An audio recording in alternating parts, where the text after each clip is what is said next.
हमारा यहाँ मकसद सिर्फ आने का ये है कि यहाँ 40 साल से एक परिवार इस आदमपुर को ये सपने दिखा रहा है कि मैं इसको रामराज और स्वर्ग बनाऊंगा। मुझे आप इतना बड़ा भाषण देते हो। हाँ, डेली देते हैं हमें संस्कृत नहीं, हम हिंदी अनुवाद करते हैं उनका।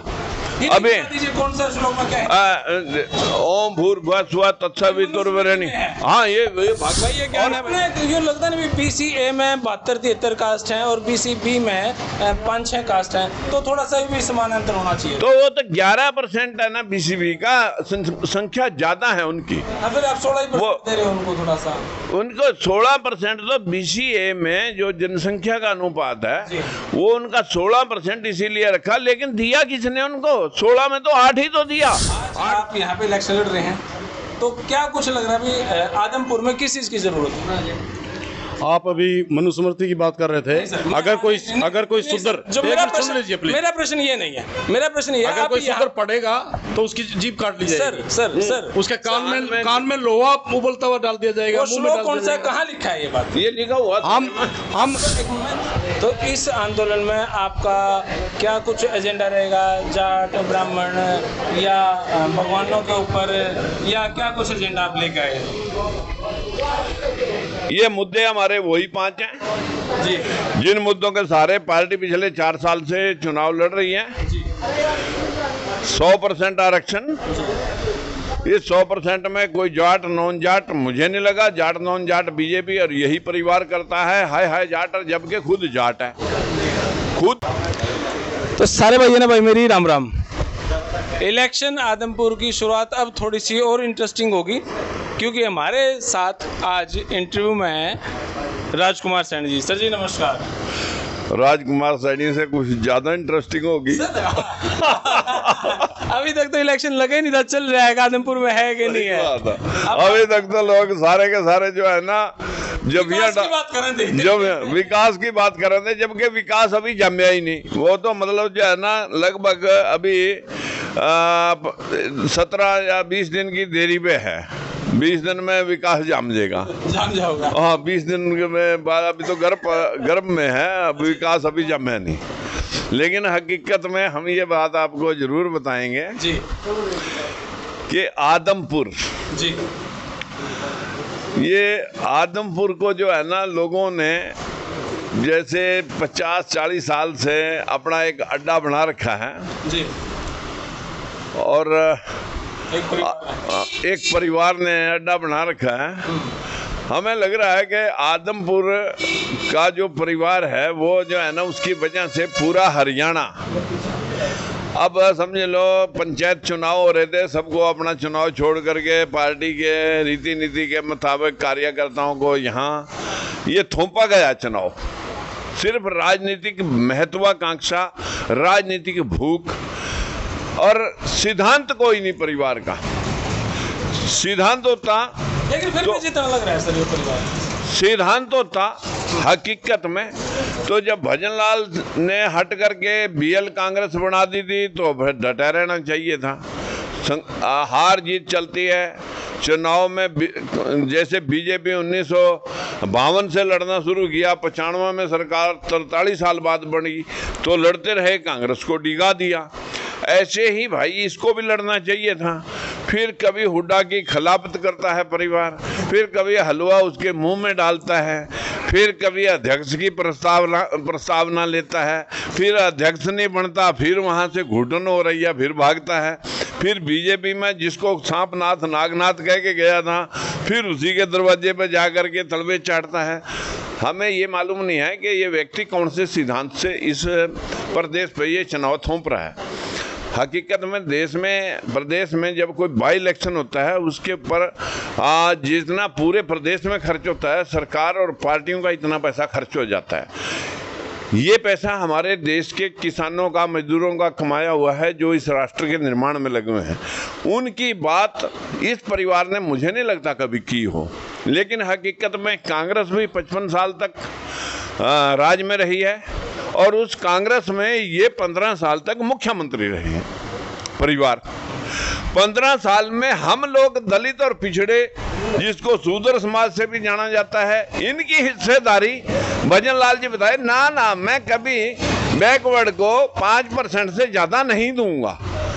2% था पहले रिजर्वेशन, फिर 5 किया, फिर भजन लाल ने उसे बंसीलाल ने उसे 10 कर दिया, फिर उसको हुड्डा ने 15% कर दिया, 17% बीजेपी ने अब कर दिया, 27% जो सुप्रीम कोर्ट का लिखा हुआ है वहां तक जाने के लिए यही बीजेपी बैकवर्ड को पागल बनाने में लगी हुई है कि भाई जब 27% रिजर्वेशन स्टेट का क्षेत्राधिकार है, वो पंचायतों में दे सकते हैं, लेकिन पंचायतों में खट्टर साहब कहते हैं कि भाई मैं बैकवर्ड क्लास को BCA को 8% दे रहा हूं, तो BCB किसके दरवाजे पे जाएगा? आप क्या डिवाइड एंड रूल की पॉलिसी चला रहे हो? यदि आप ऐसा कर रहे हो तो औकात दिखा देगा बैकवर्ड क्लास एक दिन खट्टर साहब आपको कि जो आपने सिस्टम को पकड़ा है। ये व्यवस्था 27% रिजर्वेशन देने था, तो इसको पूरे बैकवर्ड क्लास को 27, 16 और 11, फिर BCA को 16 देना चाहिए था और BCB को 11 देना चाहिए था, लेकिन BCB गायब, BCA 16 की बजाय 8। और आपने यूँ लगता नहीं BCA में 72-73 कास्ट हैं और BCB में 5-6 कास्ट हैं, तो थोड़ा सा भी समानांतर होना चाहिए। तो वो तो 11% है ना, BCB का संख्या ज्यादा है उनकी। फिर आप 16% दे रहे हो उनको, थोड़ा सा उनको 16%, तो BCA में जो जनसंख्या का अनुपात है वो उनका 16% इसीलिए रखा, लेकिन दिया किसने उनको? 16 में तो 8 ही तो दिया, 8 तो वो भी साफ करके। पहले तो सुप्रीम कोर्ट ने 52 से 27 किया, 27 में से 8 पे लिए, और 11% तो सरपंच और पंच बिना रिजर्वेशन से बने हुए हैं। तो खट्टर साहब आप 3% पे और लगाम लगा रहे हो कि 3% और कम हो जाए। मैं ये बात मनोहर लाल खट्टर और बीजेपी के नेताओं से पूछना चाहता हूँ कि आप कौन सी किताबें खोल करके इलेक्शन के दौरान अपनी बात क्यों, उसके पहले क्यों नहीं करते हैं? कई बार आप इलेक्शन हो तभी आप दिखो, अदरवाइज दिखते नहीं। मैंने कौन सा चुनाव नहीं लड़ा? प्रदीप जी, आपको मैं पूछना चाहता हूं कि अभी मेरी पार्टी का आने लगा, क्यों नहीं आते आप हमारे पास? और आज तक आपका फोन ही नहीं आया जी। जब हम फोन करें तो रिसीव नहीं करते जी। जब इलेक्शन कुरुक्षेत्र होता मिलते नहीं जी। जब इलेक्शन होता है तभी आप मतलब जो है ना मेरे को एक दिन आ जाते हो अपना माइक लेकर के, अन्यथा आप कभी मेरे को 4,500 वीडियोस हैं जी। होंगी, वो तो नहीं बनी होंगी। नहीं वो होंगी, लेकिन हकीकत में हम भी दिन और रात थर्ड फ्रंट बना करके जिसकी कप्तानी नीतीश कर सकते हैं, शरद पवार कर सकते हैं, बहुत सारा आज भी इसी फ्रेम पे लगे हुए हैं। जैसे नीतीश जी अभी ओम प्रकाश चौटाला के प्रोग्राम में भी आए थे। हम सारे इस मिशन के लिए काम कर रहे हैं। जो बीजेपी इस देश को हिंदू मुसलमान बनाकर हिंदुइज्म और राष्ट्रवाद नकली दिखा रही है कि ध्यान बेरोजगारी, महंगाई और गरीबी की तरफ ना जाए, बेरोजगारी की तरफ ना जाए, इनको दिखानी है औकात। लेकिन हम क्या करें? हमारा जो मतदाता है वो उसका फुटबॉल बना हुआ है झूठ के जुमलों के सहारे। पहले 75 साल की कांग्रेस का हाथ गरीब के साथ, लेकिन उसके टेंट हुए पे। और अब बीजेपी ने 2 करोड़ नौकरियां या किसान की आमदन 2 गुनी करेंगे, ये करेंगे और वो करेंगे। ना नौकरी कहीं आई, ना किसान कहीं बचा। हकीकत में 15 दिन का झूठ है इनका, चाहे वो कांग्रेस है चाहे वो बीजेपी है। लेकिन हकीकत में यहाँ तो कांग्रेस बीजेपी दोनों इकट्ठे, तीनों इकट्ठे, चीफ मिनिस्टर का परिवार, कांग्रेस और बीजेपी तीनों इकट्ठे हो गए। चुनाव एक प्लेटफार्म से लड़ा जा रहा है। और अभी कांग्रेस का तो प्रत्याशी जो है ना, समझ लो यहाँ कांग्रेस का प्रत्याशी तो कभी भजन लाल परिवार ही रहा। हमारा यहाँ मकसद सिर्फ आने का ये है कि यहाँ 40 साल से एक परिवार इस आदमपुर को ये सपने दिखा रहा है कि मैं इसको रामराज और स्वर्ग बनाऊंगा। मुझे देख करके यहाँ अचंभा हो रहा है कि ये आदमपुर का परिवार आदमपुर का विकास चाह रहा है या आदमखोर बन रहा है। मुझे तो ऐसा लग रहा है कि आदमखोर के नाते इस हलके के गरीब लोगों की हिस्सेदारी निगल ली गई है और हम लोग उसी को बराबर करने के लिए आए। तो इस आंदोलन में आपका क्या कुछ एजेंडा रहेगा, जाट ब्राह्मण या भगवानों के ऊपर, या क्या कुछ एजेंडा आप लेकर आए? ये मुद्दे हमारे वही 5 हैं जी जिन मुद्दों के सहारे पार्टी पिछले 4 साल से चुनाव लड़ रही है। 100% आरक्षण, इस 100% में कोई जाट नॉन जाट मुझे नहीं लगा। जाट नॉन जाट बीजेपी और यही परिवार करता है, हाय जाट, जबकि खुद जाट है, खुद जाट है। जाट बिश्नोई तो सैनी भी है, बिश्नोई तो प्रजापति भी हैं, कुम्हार भी हैं। अब बताइए, तो एक बिश्नोई तो एक समाज वो है, धार्मिक पंथ, एक पंथ है, जयराज स्वामी निरंकारी हैं। हकीकत में हमारा दूसरा एजेंडा है एक परिवार में एक रोजगार की सुनिश्चितता। तीसरा है कि अगर एक तहसीलदार के पास एक इंच का रिकॉर्ड है, एक तहसील में कितने किसान हैं और कितने मजदूर हैं, ये रिकॉर्ड उसके पास होना चाहिए। किस किसान को किस महीने में किस जिन्स के लिए कितने मजदूर चाहिए। भाई आधी लेबर तय भर दे और आधी लेबर सरकार भर देगी। किसान की आधी मजदूरी सरकार ने दे दी, मजदूर को मजदूरी 2 गुनी मिल गई।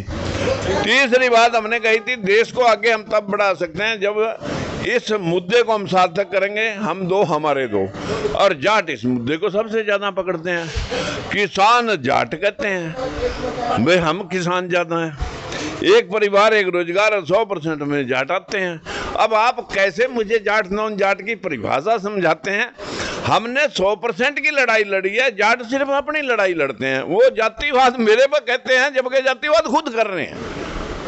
फिर यह बात आप जाटा के बीच, वो तो आप समझो ना, मैंने तो कई बार कही कि भाई भेदभाव तो तुम करो और हम ये भी ना बोल सकें कि यार मेरे साथ ठगी हुई। क्यों लगे ना जैसे आप नमो बुद्धाय पे ज्यादा फोकस करो। हाँ, नमो बुद्धाय के देखिए, यहाँ आज कोई पूजा पाठ हमन नहीं हुआ। वही 2 महापुरुष हैं हमारे, उन्हीं 2 महापुरुषों के माध्यम से जो समानता पे आधारित समाज है, इसी पे संविधान लिखा गया। जो बाबा साहब ने 22 प्रतिज्ञाएं अभी 4 दिन पहले जो पूरे देश का बवाल कटा हुआ है, वो सिर्फ यही है कि जिस देश में 33 करोड़ देवी देवता और 20 वर्षीय देश गुलाम अंग्रेजों, मुगलों और हुनों डचों का हुआ, तो किसी भगवान ने इनको गुलामी से बचाया नहीं। सब की मूर्तियां फाड़ कर, भगवानों को तोड़ फाड़ कर लेके किसी को ये भगवान अंधे नहीं कर सके। लेकिन गौतम बुद्ध और भीमराव अंबेडकर और महात्मा ज्योतिबा फुले, इस देश में एक ही रास्ते सबका आना और एक ही रास्ते सबका मर जाना, एक ही खून और एक ही सोच। लेकिन किसने बांटा? मनुवाद ने ऊंचा नीचा इस देश में पैदा। ये हिंदूवाद नहीं है, मनुवाद है, ब्राह्मणवाद है। अब इसमें मैं ये बात कहना चाहूंगा कि जो धर्म सबके लिए, जो धर्म सबके लिए सर्वमान्य हो, धर्म उसे कहा जाता है जो इंसानियत के तकाजे के ऊपर सबको मान्यता देता हो, सबको मानता हो बराबर। जो धर्म किसी समुदाय का हो गया, किसी जाति का हो गया, वो धर्म नहीं है, वो धंधा है। मनुवाद के 2 श्लोक सुना दीजिए जो आपको लगता है खिलाफ है। 2 श्लोक। देखिए, आपको मान लेना चाहिए कि बाबा साहब अम्बेडकर ने कहा था कि भाई, स्मृति में जो 2 श्लोक लिखे कोई बता दीजिए। हाँ, मैं पहला श्लोक बताता हूँ कि पहला श्लोक है कि पशु ये डोल शूद्र पशु और नारी सकल ताड़ना के अधिकारी। ये मनुस्मृति में लिखा है। हाँ, मनुस्मृति में, बिल्कुल मनुस्मृति में लिखा। दूसरा गीता का है कि कर्म। मनुस्मृति का बता दीजिए। अभी सुनो, मनुस्मृति में ये लिखा हुआ है कि जब जब धरती पे अधर्म होगा तब तब भगवान जी आएंगे, प्रलय कर देंगे। नहीं, यदा ही धर्म से भक्ति भारत है। मैंने मनुस्मृति का ज्यादा श्लोक नहीं, मैं गीता के ऊपर जिस देश में सारी कोर्ट कचहरियां मान रहे हैं कि ये उसमें लिखा गया है कि कर्म किए जा बंदे फल की इच्छा मत करे इंसान यही गीता का ज्ञान। सुनो भाई, ये सुनो प्रदीप जी, मनुस्मृति का श्लोक, बहुत ज्यादा बता देते हो। मनुस्मृति में ये अंधविश्वास जो है ना सब जगह जगह ये इतना इतना बड़ा भाषण देते हो। हाँ डेली देते हैं हमें संस्कृत नहीं, हम हिंदी अनुवाद करते हैं उनका। अभी कौन सा श्लोक में क्या है? ओम भूर्भुवः स्वः तत्सवितुर्वरेण्यं। हाँ ये भाई ये ज्ञान है भाई। चलो खैर कोई बात नहीं। नमस्कार सर। नमस्कार जी। आज आप यहाँ पे इलेक्शन लड़ रहे हैं, तो क्या कुछ लग रहा है अभी आदमपुर में किस चीज़ की जरूरत है? आप अभी मनुस्मृति की बात कर रहे थे। अगर कोई सुधर, जो मेरा प्रश्न ये नहीं है, मेरा प्रश्न ये अगर कोई सुधर पड़ेगा तो उसकी जीभ काट ली जाएगी। सर उसके कान में लोहा उबलता हुआ डाल दिया जाएगा। कौन सा कहाँ लिखा है ये बात? ये लिखा हुआ मैं इससे बात कर, हम ऐसे ग्रंथों को पढ़ते ही नहीं है। जिस ग्रंथ को डॉक्टर अम्बेडकर ने चौराहे पे जला दिया, जिस ग्रंथ मनुस्मृति को, जिसको आप ग्रंथ कहते हैं, चौराहे पे जला दिया, हम क्यों पढ़ेंगे उसको? हम नहीं उसके लोग याद करते। टिप्पणी भी नहीं नहीं करेंगे, जो हमें नीच। तो भाई ये है लोकतंत्र पार्टी, लोकतंत्र सुरक्षा पार्टी, नॉट लोकतंत्र पार्टी, लोकतंत्र सुरक्षा पार्टी। कोई और भी पार्टी हो सकती है इस नाम से? नहीं, और पार्टी हो सकती है, लोकतंत्र तो सारा है, हम उसकी सुरक्षा कर रहे हैं। तो भाई लोकतंत्र सुरक्षा पार्टी की शुरुआत है। अब ये इलेक्शन और इंटरेस्टिंग होगा, और भाई मिलते रहेंगे राजकुमार सैनी जी से, बड़े इंटरेस्टिंग आदमी है। तो देखते हैं भाई। धन्यवाद, जय हिंद, भारत माता की जय। Thank you sir. Okay. Thank you sir. Thank you.